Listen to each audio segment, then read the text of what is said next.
안녕하세요. 기술사님들 멤버십 회원 전용 가입에 감사드립니다. 그리고 회원 전용 콘텐츠를 앞으로 차별화되고 여러분들이 빠른 기술사 합격으로 가실 수 있도록 지속적으로 제공해 드리도록 노력을 하겠습니다. 네, 그래서 본 영상부터 시작을 해서 모범 답안 영상을 앞으로 지속적으로 제공을 해 드리려고 합니다. 그리고 모범 답안 영상은 해당 문제 지금 내용에 보시는 것처럼 여러분들이 그대로 시험장 가서 답안에 적용하시면 합격하실 수 있는 수준의 영상으로 제공을 해드리겠습니다. 그리고 아울러 또 문제가 해당 문제로만 출제가 되는 부분은 또 아니고요. 다른 또 논술 쪽이나 이런 부분에도 여러분들이 좀 활용을 하셔야 되기 때문에 지금 이제 설명드리는 내용들을 좀 참고하셔서 항상 다른 문제 쪽에도 키워드라든가 핵심 내용으로 응용하실 수 있는 수준까지 공부를 좀 해주셔야 되겠습니다. 네, 본 문제는 유해위험 방지 계획서에 대한 내용이고요.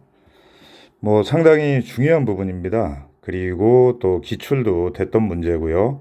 늘 강의 때 제가 설명드리는 것처럼 항상 건축 시공기술사 출제 기준은 기출 문제에서 60에서 70% 이상, 실제 보면 약간 변형되는 부분까지 포함을 한다면 거의 8, 90% 수준이라고 보시면 되겠습니다. 그래서 기출 문제에 대한 분석이 또 중요하고 항상 매 강의 때 제가 전달 드리는 것처럼 관연도 또 출제됐던 내용들을 좀 기준으로 해서 미출제된 부분들이 또 몇 사이클 후에 출제가 좀 예상되기 때문에 준비하는 부분도 상당히 중요한 점을 잊지 마시기 바라겠습니다. 네, 그래서 본 문제 유해위험 방지 계획서는 우선은 법규 관련된 문제죠. 그리고 해당 법규는 산안법입니다. 네, 마찬가지 말씀드리는 부분처럼 우리가 건축 시공 기술사지만 근래 어떤 대형 안전사고 거기에 따른 이슈 또 안전의 중요성 때문에 안전 관련된 부분 말하자면 건설 안전 쪽 부분이지만 두세 문제 정도 또 출제가 되는 부분이고요. 그 다음에 본 또 유해 위험 방지 계획서가 또 중요한 점은 총론 쪽에서 보시면 공무 행정 부분이 있습니다. 거기서 착공할 때 들어가야 되는 서류 중에 가장 또 중요한 부분 중에 하나이기 때문에 그 중요성을 또 강조 드리는 부분입니다. 그리고 또 아울러 착공 서류 중에 보면 유해위험 방지 계획서랑 비슷하게 안전관리 계획서라는 부분이 있습니다. 요 안전관리 계획서는 잘 아시는 것처럼 건진법이죠.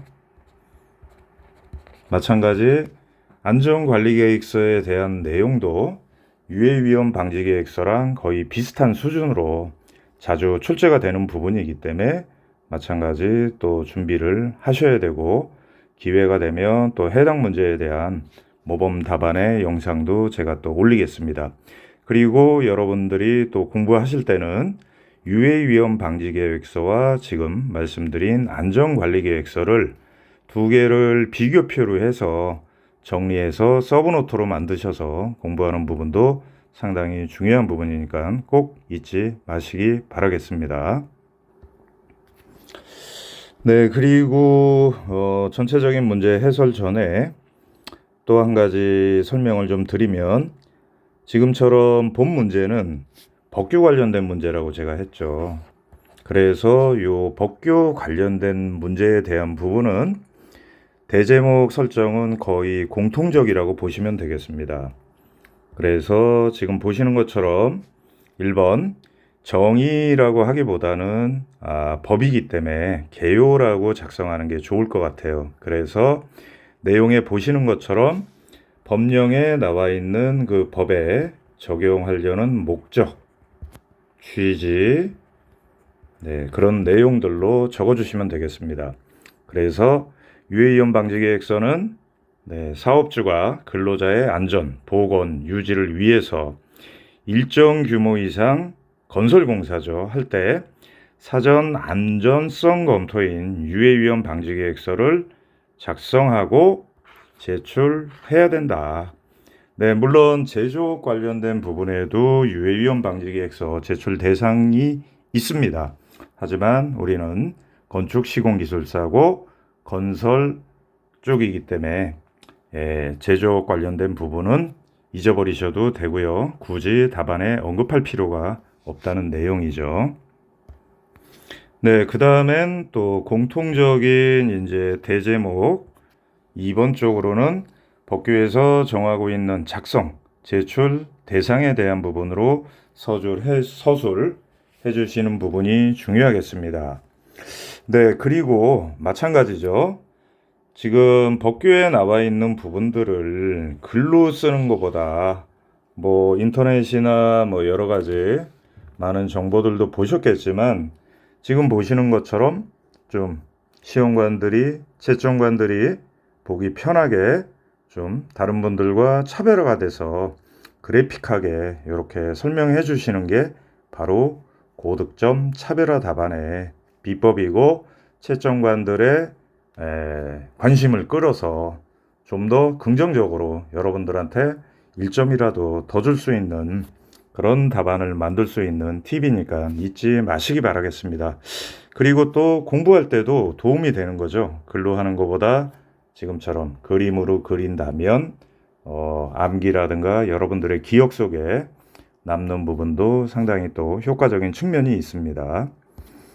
네, 그래서 보시는 것처럼 건축물은 높이 31m 이상, 그 다음에 연면적 3만 제곱, 그 다음에 5천 제곱미터 이상인데 문화집회시설, 뭐 냉동, 냉장, 창고, 그 다음에 굴착 깊이 10m 이상. 네, 여기까지가 건축물, 건축 시공기술사에 관련된 부분들이고요. 그 다음에 이제 토목 쪽에서 교량은 지간장이 50m, 그리고 터널은 무조건 다 해당이 된다는 거죠. 그리고 댐은 저수용량 2천만 톤 이상. 네, 이렇게 해서 전체적인 건설공사에 대한 제출 대상을 그래픽하게 서술해 주시면 가장 베스트고요. 하지만 제가 늘 강조 드리는 것처럼 이 수많은 분량들을 여러분들이 암기를 해서 답안을 작성하고 하기는 어렵습니다. 그래서 이해가 중요하다. 그렇게 해놨고 지금처럼 기준이나 뭐 이런 부분들을 그대로 다 암기해서 갖다 쓰는 건 어렵습니다. 그래서 또 하나의 팁은 마찬가지 우리가 지금 시험을 보는 부분은 건축 시공 기술사이기 때문에 정말 이 전체 내용을 여러분들이 암기하기가 어렵다. 그러면 여기까지만 서술을 해 주시라는 거죠. 건축 관련된 부분. 그리고 어떻게 하셔야 되겠습니까? 네, 밑에다가 이렇게 해서 건축물 공사의 한함. 네, 이 문구가 꼭 들어가 주셔야 된다는 거죠. 네, 그 다음에 세 번째 대제목은 자, 이 유해위험 방지 계획서에 대한 그럼 작성, 검토 절차가 어떻게 되느냐. 네, 이 부분도 마찬가지입니다. 법에 나와 있는 내용들을 여러분들이 공부를 하시고 이해를 하셔서 지금처럼 절차라는 부분은 바로 플로우 차트로 설명을 해 주시는 게 좋겠습니다. 네, 그렇게 해서 사업주가 작성을 하고요. 공단에 제출을 합니다. 그러면 이제 공단에서 계획서를 검토를 하죠. 그래서 판정을 합니다. 네, 그리고 판정은 지금 세 가지로 갑니다. 적정이냐, 조건부 적정이냐, 부적정이냐. 그리고 부적정 판정을 받았다. 그러면 착공을 못하는 거죠. 다시 피드백이 돼서 재작성해서 지금까지의 절차를 거쳐야 됩니다. 그리고 적정과 조건부 적정으로 가면 바로 착공에 들어가서 우리는 공사를 진행하면서 물론 적정일 경우는 별다른 보완 조치가 필요 없지만 조건부 적정이 아마 대부분의 케이스가 해당이 될 겁니다. 그러면 조건부 적정의 경우는 공사는 진행하면서 해당 조건에 대한 내용들을 보완하셔서 진행을 해야 됩니다. 그리고 적정 시점에 한 6개월 정도 되는 것 같아요. 현장에 와서 계획서대로 이행이 되고 있는지 확인 심사라는 절차가 있다 해서 전체적인 요 내용들을 언급을 해주시면 되겠습니다. 그리고 대제목 이제 4번부터는 뭐 자유롭게 작성을 하셔야 되는데 유해위험 방지 계획서 지금 중요한 부분은 그러면 제출할 때 만들어야 되는 서류 항목 어떤 내용들이 들어가야 되느냐 이 부분이 좀 핵심일 것 같아요. 그래서 지금 보면 크게 두 가지로 이렇게 나눠집니다. 그래서 전체적인 부분에 총괄 계획서라고 그냥 보시면 되겠습니다. 그래서 공사 개요 그리고 안전보건관리의 계획에 대한 내용 해서 공사 개요서 그리고 공사 현장 주변 현황 도면 그리고 건축물에 따른 배치 도면 전체 공정표 그 다음에 산업안전 보건관리비 사용계획 안전관리 조직표 그리고 재해 발생 위험 시 어떻게 연락하고 어떻게 대피하겠다. 네, 이게 전체 현장에 대한 내용이고요. 자, 그 다음은 작업 공사별 종류별 유해 위험 방지 계획서입니다. 그래서 콘크리트 공사다, 타워크레인 공사다, 철골 공사다 해서 각 공정별로 작성을 하게 되어 있습니다. 그리고 또 여기서 중요한 부분은 바로 이 내용이죠. 네. 우리가 착공을 하고 있는 현장 초기는 모든 컨디션들과 조건들이 늘 강의 때 말씀드리는 것처럼 완벽한 상태가 아닐 수가 있죠.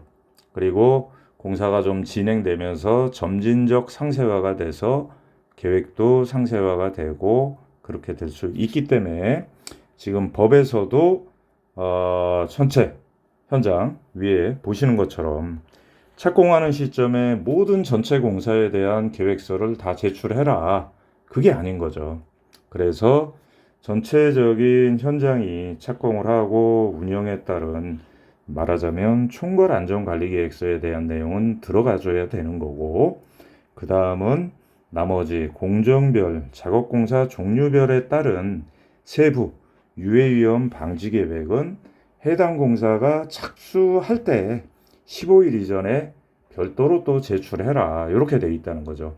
예를 들면 현장 초기 보시면 지금처럼 요 내용들이 들어가 줘야 되고 그 다음에 가장 먼저 착수하는 공정은 토목공사에 해당이 되겠죠. 터파기 공사.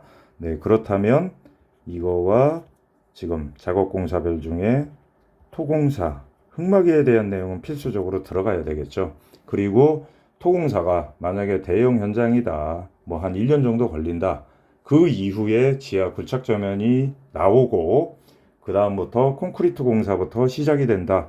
그러면 보시는 것처럼 최초 착공 전에 유해위험 방지 계획서를 제출하고 그 다음 진행되는 작업공사 공정에 해당되는 콘크리트 공사는 1년 정도의 여유가 있기 때문에 그 시점 전에 실질적인 계획, 상세화된 계획을 가지고 제출하면 된다. 네, 그런 내용입니다. 그래서 지금 보면 이 부분이 또 하나의 키포인트라 꼭 기억을 해주시면 되겠습니다.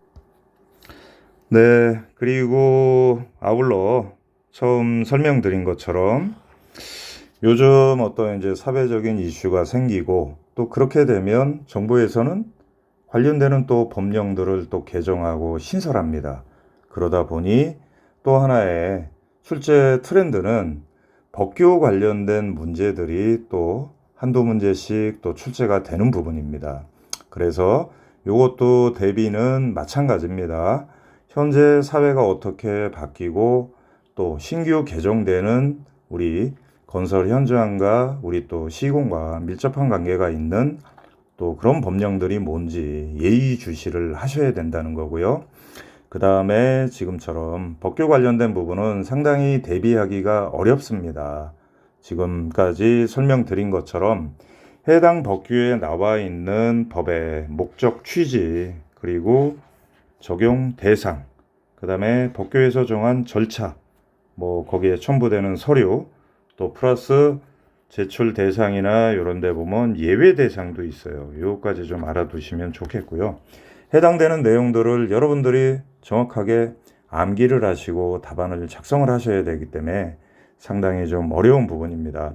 하지만 지금처럼 암기라는 부분은 한계가 있기 때문에 제가 설명드린 것처럼 근본적인 어떤 이 법이 왜 이렇게 시행을 하는 거나 거기에 따른 목적이 뭐고 취지가 뭔지를 좀 이해를 하시면서 또 글로 정리하시는 것보다 지금처럼 그래픽하게 정리해서 여러분들의 두뇌에 하나의 이렇게 사진처럼 탁 찍혀서 남아 있을 수 있도록, 그리고 또 요령은 지금처럼 법에서 정한 모든 대상 그거를 다 외우시고 이해하시려고 하지 마시고, 그렇다면 지금 건축 시공 기술사이기 때문에 건설공사에 대한 부분 더 좁혀서 건축공사에 대한 부분을 정리를 하시고, 그 다음에 서술을 하실 때 그 컨디션을 코멘트를 해주시라는 거죠.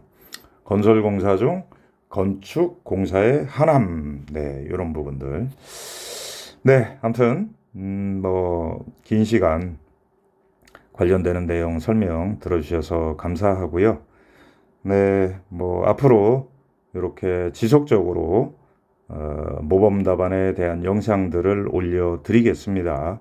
그래서 차별화되고 좀 깊이 있게 여러분들이 빠른 자격 취득으로 가시도록 다양한 좀 콘텐츠를 제공해 드리려고 하니까요. 또 여러분들이 원하시는 부분이나 또 댓글 적극적으로 좀 부탁드리고, 아무튼 다시 한번 회원 가입에 감사드리면서 여러분들이 빠른 자격 취득 쪽으로 가실 수 있도록 최선을 다하겠습니다. 감사합니다.